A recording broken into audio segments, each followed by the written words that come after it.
Вітаю! Поглянь, чи впізнав ти цю красуню? Як звуть її? Земля. Планета Земля – це наша домівка у всесвіті, яку можна порівнювати з чарівною дівчиною. Наша Земля багата. А на що ж вона багата? На ліси, поля, річки, озера,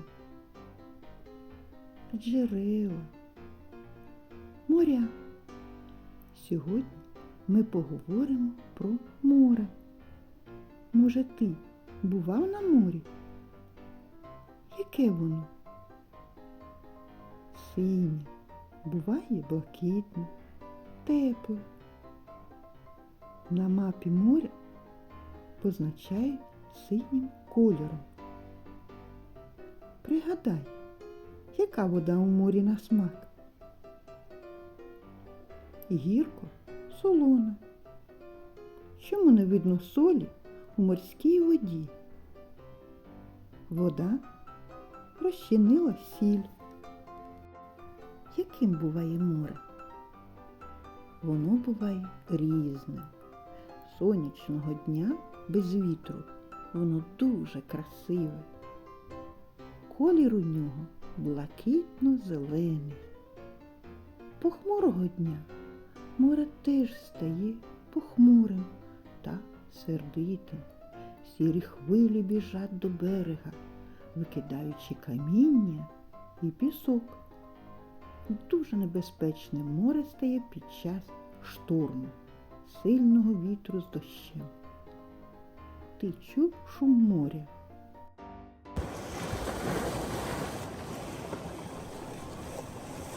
У морі дуже багато мешканців. Хто у ньому живе?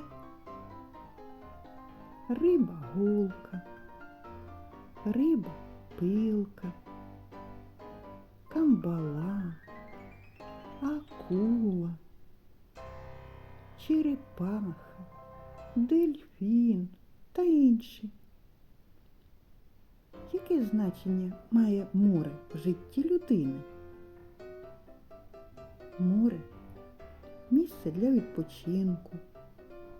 Море дає продукти харчування, рибу, водорослі.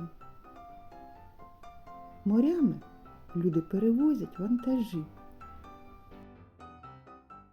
Зараз усі моря, а їх багато, у небезпеці. Їх забруднюють люди. Часто трапляються аварії. У моря виливається нафта.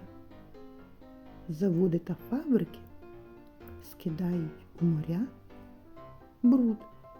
Люди викидають сміття. Від цього морські мешканці почуваються погано і часто гинуть. Що ж робити? Як їм допомогти? Не засмічувати моря брудом та сміттям, коли буваєте на морі. Пограємо з тобою. Кого не стало?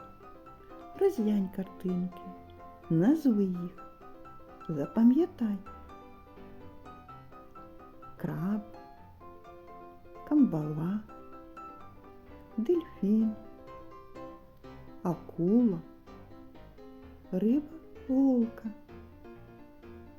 Не стало риби-голки.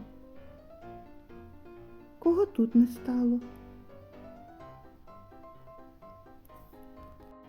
Не стало краба.